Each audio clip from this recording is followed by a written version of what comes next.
How are you? You will be fine.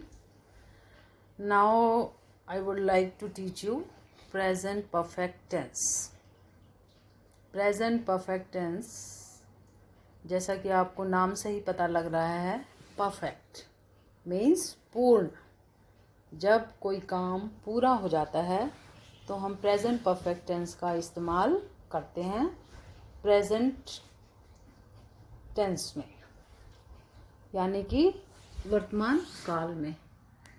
और इसके लिए रूल्स क्या क्या हैं वो मैं आपको बताती हूँ। सबसे पहले सिंपल सेंटेंस के लिए इसमें हम सब्जेक्ट लगाएंगे प्लस हैज़ या हैव प्लस वर्ब की third form plus object. Negative sentence में सब्जेक्ट प्लस हैज़ या have plus not plus verb की third form plus object. Interrogative sentence में हैज़ या हैव हम सब्जेक्ट से पहले लगाएंगे, उसके बाद सब्जेक्ट प्लस वर्ब की third form plus object, last में साइन ऑफ इंटेरोगेशन लगाएंगे।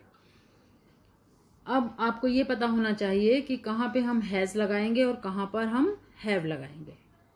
इसके लिए मैं आपको बताती हूँ। I, we, you, they and plural noun बहुवचन के साथ हम हैव लगाते हैं, नेगेटिव में हैव नॉट लगाते हैं। He, she, it and singular noun के साथ हम सिंपल सेंटेंस में हैज़ लगाएंगे और नेगेटिव सेंटेंस में हैज़ नॉट लगाएंगे, और इंटेरोगेटिव सेंटेंस में भी हैज़ ही लगेगा, वो सब्जेक्ट से पहले आ जाएगा।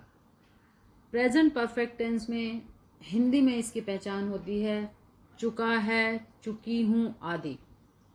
जैसे कि फॉर एग्जाम्पल, मैं अपना काम खत्म कर चुकी हूँ, माँ खाना पका चुकी है, सीता पत्र लिख चुकी है, हम मैच खेल चुके हैं, वह स्कूल जा चुका है।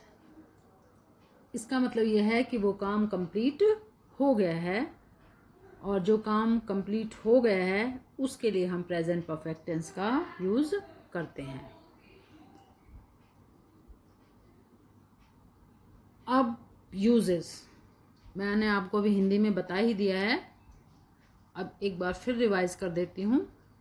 N action which has just been completed, वो एक्शन जो अभी ख़त्म हुआ है उसके लिए हम प्रेजेंट परफेक्ट टेंस का यूज़ करेंगे। For example, he has finished his work, वो अपना काम ख़त्म कर चुका है।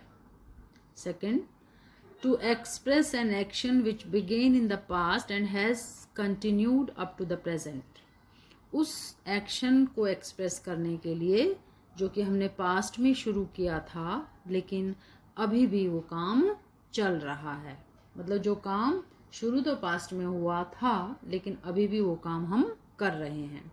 For example, he has been a teacher since 1995, वो 1995 से टीचर है। मतलब वो टीचर कब बना था? 1995 में, और उसके बाद से अब तक वो टीचिंग ही कर रहा है।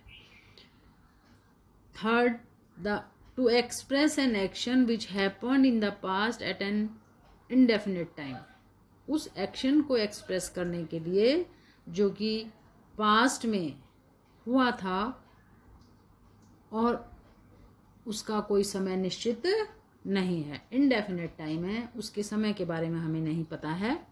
For example, I have seen the Taj Mahal, मैंने ताजमहल देखा है।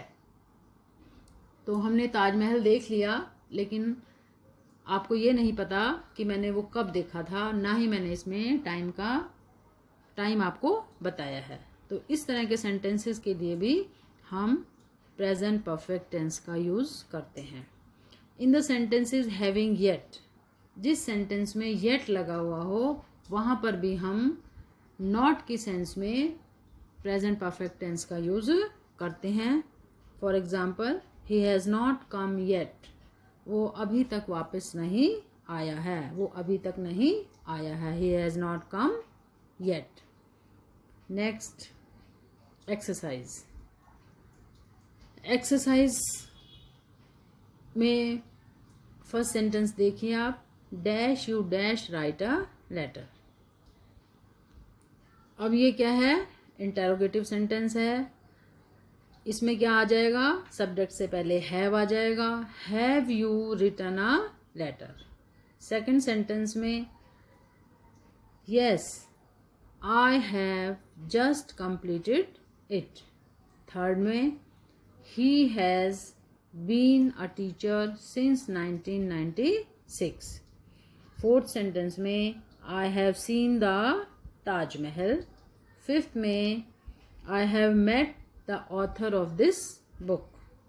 सिक्स में he has not come yet, वो अभी तक नहीं आया है।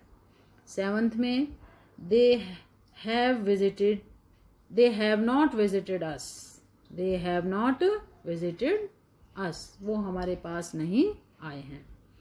एट्थ में the match has not started yet, match अभी शुरू नहीं हुआ है। इसके साथ ही